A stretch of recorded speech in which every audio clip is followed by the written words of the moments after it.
way to 1950, because unless you do, you cannot understand this fault line that exists and is so important for India from a social, political, economic, strategic point of view. Okay.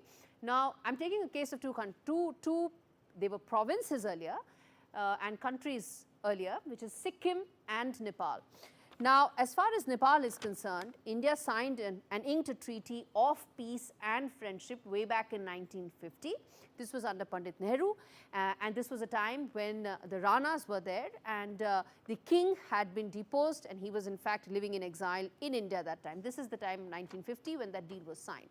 Now, in contrast, there was also a deal with that Sikkim signed, where it became a protectorate of India. So, you can see what worked for Sikkim that didn't work for Nepal. As I said, unless you draw comparisons and go back in time in history, you cannot really understand the present. The other fact is, let's go back to that.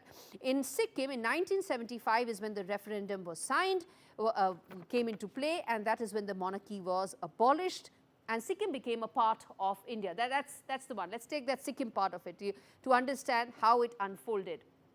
As far as Nepal is concerned, in 1975, again the same year, it pushed for a zone of peace that India refused. So, there are several layers of what really happened and transpired between India and Nepal.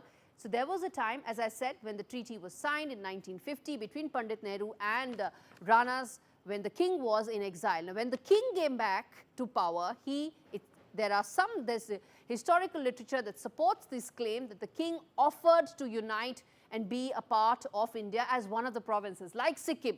Something that, as I said, historical literature supports is an offer that the government of the day, that time, Pandit Nehru, was not in favor of. One can surmise it could also be because of the fact that India under Pandit Nehru projected a secular image, there were secular credentials, and Nepal was a Hindu kingdom, Nepal was a Hindu country. That played on whether or not to merge India and Nepal during the time of the exiled king. So, which is why that deep fault line continues to remain. In Nepal is important, but given the fact that there is this historical undertone, it impacts how India and Nepal's relations have progressed. I'm going to slip into a very short break, come back on the other side, talk more about what this means for India and Nepal future going forward. As I said, we've gone back in time to understand the fault line. We're going to come back and decode that in greater detail to set the roadmap to understand the future. Stay with me.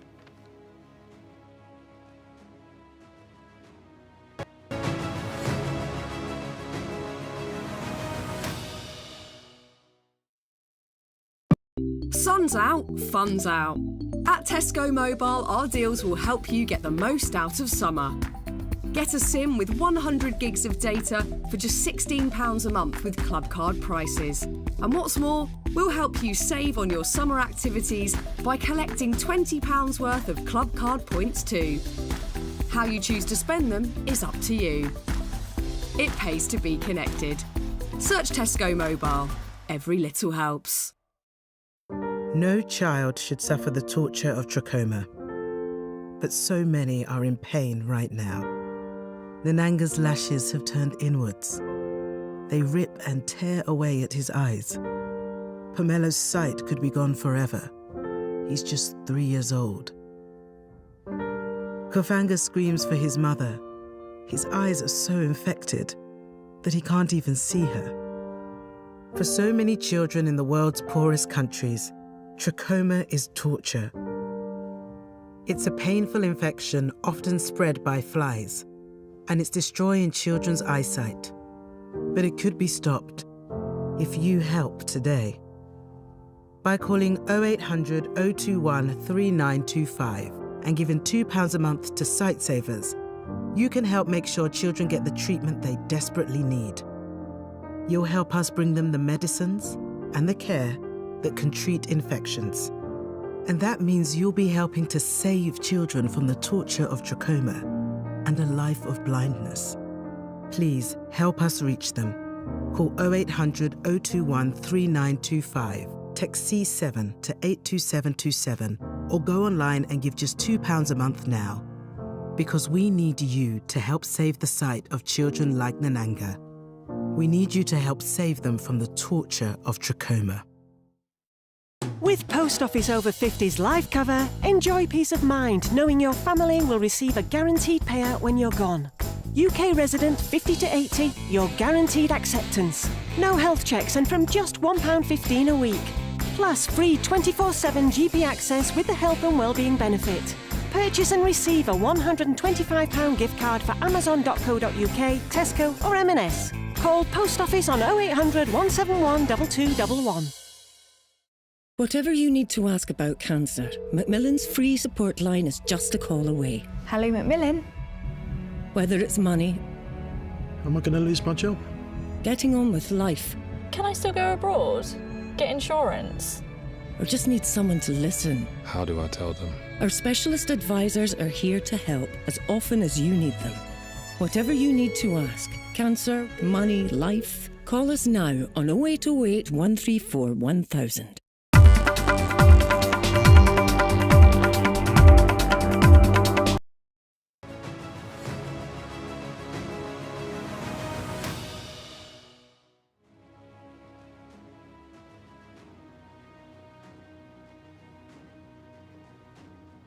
All right, we understood before going into the break as to why we need to go back in time to understand the India-Nepal relationship. India, it seems, there was some historical literature supporting, it wanted to be a part of India as a province. That's what Nepal wanted to do, just like Sikkim.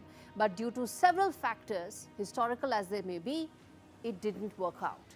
And that explains partially why during the last couple of decades, India-Nepal relationship has undergone a sea change. And in the backdrop of that, as the current protests continue to intensify, it has ramifications for India from a strategic point of view, from a security point of view. The fact that there's been such a sea change in power in Nepal, that you had a king who was deposed and you had a Maoist leader who actually was a pioneer of guerrilla warfare in Nepal, now running and being part of the establishment. Who brought about these changes? How did that actually happen? From a kingdom, Hindu kingdom, all the way to a communist country with guerrilla warfare background, now leading and being part of establishment. That is important to understand to really decode the future of Nepal and Nepali government. I'm going to play out this report to tell you in detail the players who are part of the Nepali political landscape.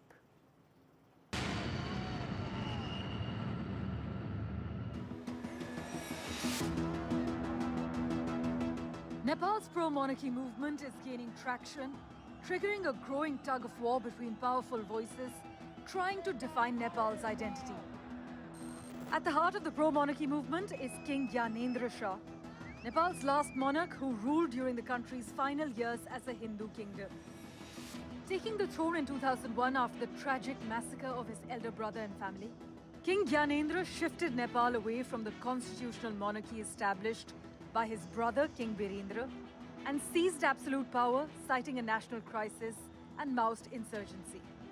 Eventually stripped of his throne in 2008, Shah remained an important symbol of unity and Hindu identity within Nepal, with his return sparking the pro-monarchy movement this year. King Gyanendra's silences speak louder than words, with his rare speeches hinting at his dissatisfaction with Nepal's political direction, often seen as a rallying cry for a return to monarchy.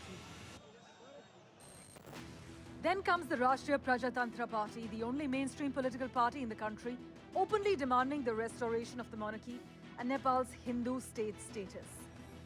Fueling this renewed movement is former Deputy Prime Minister Rajendra Lingden and veteran pro-monarchy leader Kamal Thapa, calling for a return to tradition and national unity to resonate with the youth and disenchanted middle class.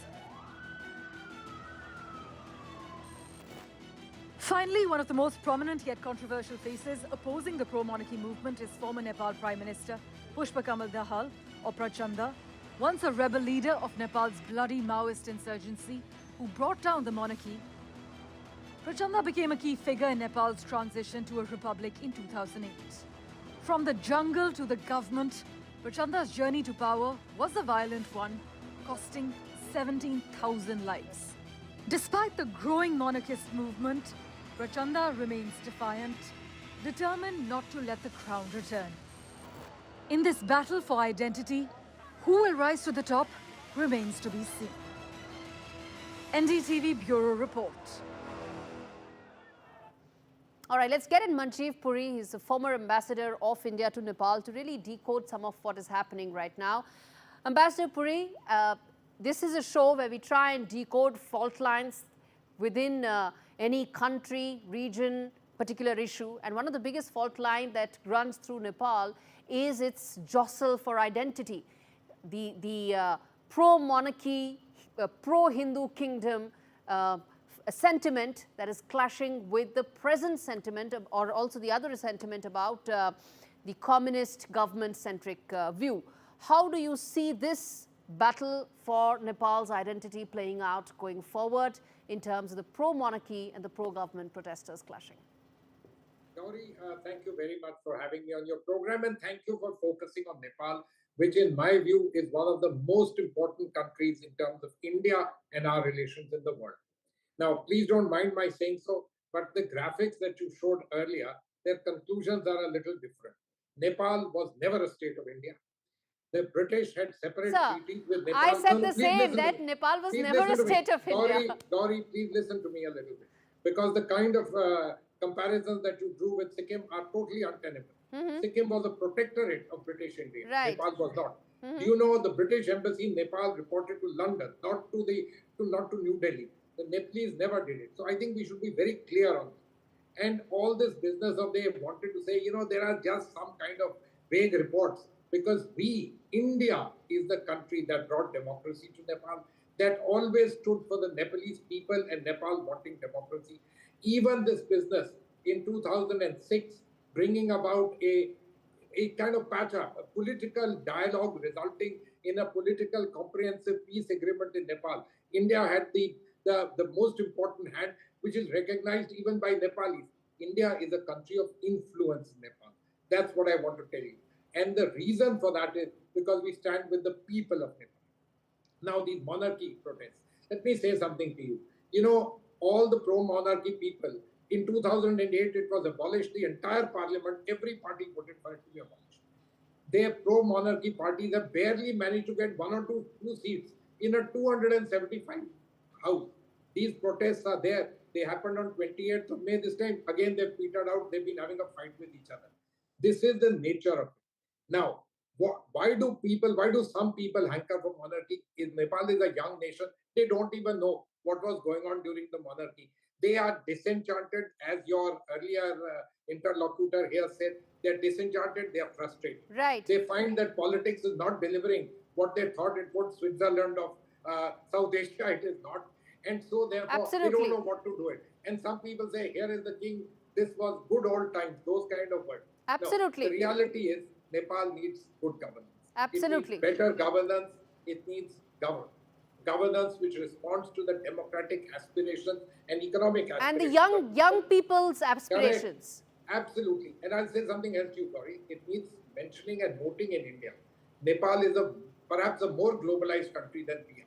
Absolutely. Ambassador Puri, I'm going to come in there for a question, and I'm going to give you all the time, sir. This is a question where the attempt is to decode. Yeah, no debate, just to decode. That's the idea. I want to understand that, you're right about mentioning that misgovernance and corruption is the root cause of why there's so much of anguish regarding the present dispensation, a dozen odd governments in the last decade. But the reason why we also want to decode this in greater detail is because the pro-monarchy sentiment, we want to understand in greater detail. Of course, there's anguish. Of course, there's disenchantment. But the fact that it's leading into and feeding into the pro-monarchy sentiment is something I want to understand from you and decode that for our viewers in detail. So, Gaurie, I'm not sure there's any pro-monarchy sentiment other than for a few people. Those people are using the idea of a monarch, the good old days, to project themselves and try and be there. They've actually not been successful in the power game in Kathmandu. But the politicians in Nepal are wily people. There is always every possibility that they turn around and resurrect some kind of form of monarchy in some sense, no king and no real sovereign in that sense. If they find that it appeases things and get their politics done. It's a country where politicians are rent-seeking. where politicians are willing to do anything to remain in power. And basically, there are three big players who've been sharing power over the last 10, 15, 20 years. Two of them are currently in power together, which makes it a very formidable combination. Mr. K.P. Sharma Oli, who's Prime Minister and who comes from the Communist Party, and Mr. Sher Bahadur Dioba, who's the leader of the Nepali Congress, the big democratic party, symbolic party of Nepal, symbolizing democracy. Yes. You mentioned Mr. Prachand. Gaurie, it's important for us to know that when the Maoists were waging their insurgency in Nepal, the Chinese had nothing to do with it. They said, who are these Maoists?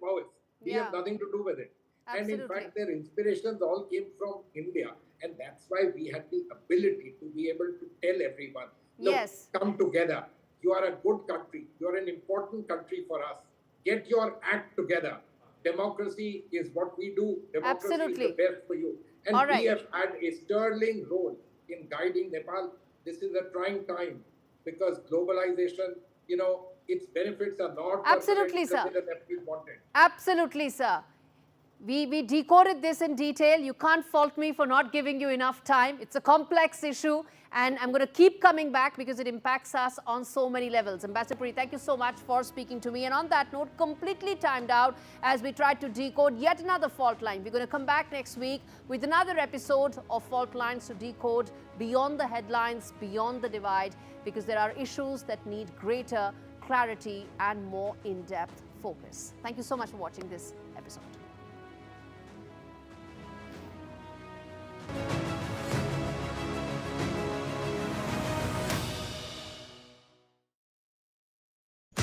With 3, save £336 on the Samsung Galaxy S25 Ultra.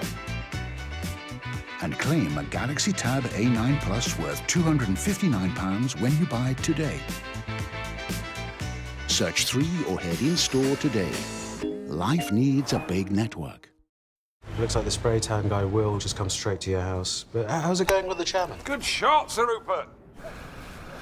Big news, he's confirmed profits are up again. You know, Nationwide have shared their profits with over 4 million of their members. We can't compete with that. But shouldn't we try and do something similar? Shareholders are the beating heart of this bank. Wedge me. What's the matter? Lost your balls? This year, we're giving £100 to every eligible member through our Fairer Share payment. Nationwide, a good way to bank. At Currys, there's amazing tech for everyone's needs.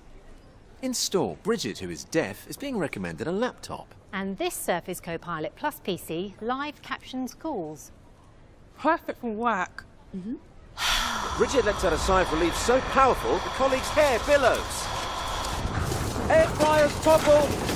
Trainees dodge flying blenders. Amazing tech for everyone. Currys, beyond expectations. Someone's happy. Get that lucky cow feeling with luckycowbingo.com/bingo. The site that's bursting with beautiful bingo games. 75 ball bingo. Even 90 ball bingo. Fill your bingo boots today. Get that lucky cow feeling at luckycowbingo.com/bingo or download the Lucky Cow Android app from the Play Store. Panda Bingo is the home of brilliant bingo rooms, great games, and out-of-this-world offers. It's absolute pandemonium at pandabingo.com/bingo. Magic family moments deserve the perfect setting. A stylish awning from House is the ideal addition to your outdoor space. Available in a range of colours and finishes, and with the option of integrated lighting and heating, you can enjoy your outdoor space for even longer. Now that is magic. House awnings, made for life. I bought cars on finance, so I've made my claim. If our lenders charge hidden commissions, then I've made my claim. I could be on thousands. I've made my claim. I've made my claim. I've made my claim. I've made my claim. It's so quick and simple. You could be owed thousands in hidden commissions from vehicles bought on finance since 2007, even without the details. I've made my claim. Trust myclaimgroup.co.uk. Claims made simple. जब मेहमान नवाजी में कोई कसर बाकी ना हो, तब जान लो घर में आज दावत है. दावत. Bring out your finest.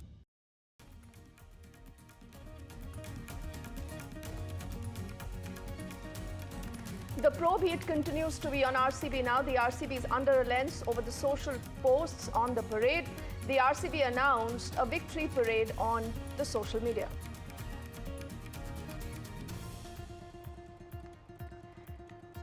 "8 lakh people turned up" is what the Karnataka Home Minister says about the stampede. Also, G. Parameshwar reiterating that we will review our arrangements. There is relief coming in for the influencer Sharmishta. The Calcutta High Court has granted her bail. The influencer, remember, was held for controversial comments.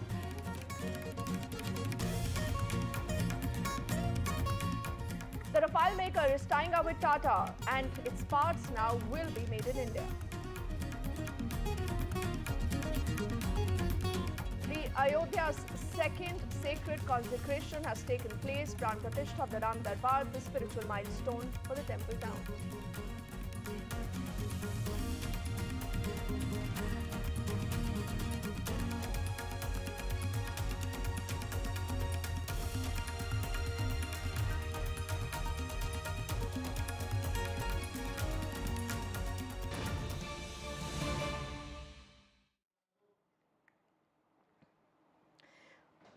Welcome back, and thank you for staying with us here on NDTV. Remember, the RCB is now under the scanner when it comes to the social media post calling for a victory parade. In fact, what we can tell you is that the RCB management announced a victory parade post the match. Then early in the morning on June the 4th, the announcement on the social media came without any kind of discussions with the police, is what we are learning. The Bengaluru police almost became obligated after that formal announcement that was widely circulated. So could this mean that something like this was clearly avoidable? The answer is yes. Who's responsible is the critical question now. Who's responsible for the 11 lives lost is something that, remember, needs to be probed as far as this tragedy is concerned. And did that announcement of that victory parade happen without the consent of the police? Had the police been in the know, is what sources tell us. They could have prepared better arrangements. Clearly, because the capacity at the stadium, remember, was just about 35 to 40,000 people, and outside there were lakhs of people. The Home Minister of the state earlier has also reiterated that we will go in for the review of the arrangements, but for the moment, RCB is under the lens and the radar because they call for a Victory Day parade in spite of absolutely no clearance that did come in from the state police that possibly was responsible for ensuring that there is proper bandobast and management on ground zero to avert a tragedy like this. But Deepak, as you break the story for us, what becomes very, very clear is that we possibly could be moving closer to fixing accountability. Have we heard absolutely anything from RCB yet? Did they actually announce a parade without keeping the authorities in the loop? Well, top police, sources have, told NDTV that there was not even a consultation that happened when the first social media post went out announcing that, victory parade. First announcement said 3:30 is when the victory parade happens. Mr. Santosh Lad is here. Just 1 second, sir. We are live. 1 second, sir. If you could just join us, I will, in fact, try and get Mr. Santosh Lad to answer on this particular information that we've gotten hold of, where the RCP, official handle on all social media platforms have put out this post. Firstly, saying that 3:30 is when they're going to have a victory parade. There was no consultation with the police or the government held about this announcement. They did make that. Then they themselves changed it to 5 to 6 p.m. Why did they actually post this when there was no outright permission that was given? And in fact, some of the top police sources say there was not even a consultation that happened. Eventually, it became an obligation of sorts for the police to handle the situation. Then, of course, there were more dialogues that were held. Then they said that there is no parade that is going to happen. There is only one event that they can manage with the kind of forces that they have available at their disposal, because the whole night as well, there was security that was deployed in multiple points in the city because celebrations broke out after the match. So now, slowly, like you said, we are moving towards accountability. Whether anybody here will be brought to book, because there are several lapses that are being pointed out. As we speak as well in the court, now the Home Minister as well is making his way here. I'm going to try and pose a question to him too, with all the developments that are being taking place. Many of the ministers, of course, have been saying that they do not want to comment at this point in time. The Home Minister in particular, when we put questions to him earlier in the day, didn't have much to say about who's going to be held accountable, who's going to be held responsible for these lapses. So many questions come up. But right now, I'm told, Mr. Sudhakar, if you could just join us here, Minister from Karnataka government, Mr. Sudhakar, joining us. A crucial piece of information that we've got is that the police sources tell us that the RCB, official handles put out social media posts, where they said, or rather announced that it's going to be a parade, and the cops were not even consulted. There was no permission that was given. How can this happen that social media posts are put up without consulting with the police? See, I am not aware about what has transpired, because I was there when this discussion happened with the CM's house. Okay. Our cops, DG himself, they said vehemently, we are not going to allow any open procession because it's very difficult to control the crowd, because they are in a very joyful mood, and there's no limit for their excitement of RCB winning the cup for the first time. So it was made very clear there was no victory parade. Then, but that's where the question comes. If during this meeting that you were a part of, they're saying that I was not part of the meeting. I was present when the announcement happened. No, when these people from the cricket stadium came to meet the Honorable CM to invite him for the program which was going to be held on. Give us a timeline, sir. When was this? When did they come? No, this was around 10:30 in the morning. Yesterday morning. So and the cops were because I have to tell you, earlier there was plans of a open procession, and even KSTDC also had prepared the vehicles. But the cops outrightly they rejected that we cannot have an open procession, for which CM also was in sync with the thing, saying that no, let's not take any risk. Government has behaved very responsibly. See, government has never allowed anything to happen. But it is quite unfortunate that the crowd swelled so much, the excitement was so much, and things went out of control at the stadium, not at the grand steps. The question here is, when there's an official post that's put up by social media handles of RCB, which has thousands, lakhs, millions of followers, you're going to have a huge turnout, and all of them were then told they're only allowed to go into Chinnaswamy, and that's where probably the problem arose, because the capacity of the stadium is just 35,000. See, I was also watching the match the previous day. Yeah. The announcements were made that victory celebration will be held in Bangalore. So I think whatever you are saying, everything should be brought before the magisterial committee, which is going to inquire the entire turn of events and how it happened. Probably unless there is a detailed inquiry about how and where people have made a mistake and how it has happened. And we all respect the way the sentiments of the people. So you've been very frank in whatever you've had to say. Mr. D.K. Shivakumar has said that this has brought some disrepute to the state as well. But I want to ask you one thing here. Was there a need to have event at two different places? Because many of them are saying the police got divided. If the event was only going to be at Chinnaswamy, even if the felicitation by the Chief Minister, by ministers, everybody happened only there, then the police presence would have been more in one location, isn't it? So this, do you feel, added to the chaos? See, there are two arguments. If at all, now you said, see, the capacity of the stadium is only 35,000. Okay? And what was the crowds which were there? And I would like to ask you, what was the crowd present in front of the grand stadium? Imagine if this same crowd also were added to that crowd there. Even in spite of having whatever police force was here, if it was there also, do you think they could have managed the crowd? Okay. See, arguments, people can put forth different arguments. How was the crowd? The only reason the arguments are coming is because there's no clarity as to who's going to be held accountable. So 11 lives have been lost. Who do we ask now that this was the responsibility? This person should have really be held accountable for it. See, that's the question, isn't it? No, that issue only unless the inquiry is conducted. Where the people have erred, where they have failed to probably contain the crowd swelling, and probably it's a very unfortunate tragedy, because my own two boys I have lost from my constituency. They're all known to me, those families are known to me. Even at this moment I'm not able to come back to terms, because I feel very very saddened. I'm very saddened for this issue. It has indeed been a very unfortunate issue. And we all are feeling very, very depressed. In fact, from yesterday, I'm getting very emotional. In fact, I saw your video coverage in the last night when we were asking people where things have faulted. I think crowd also, they were saying to your channel, saying that what can anybody do when such a huge crowd comes? And even they were also not putting the blame on the cops. I think you remember what people were telling when they were interviewing you, when you were interviewing them.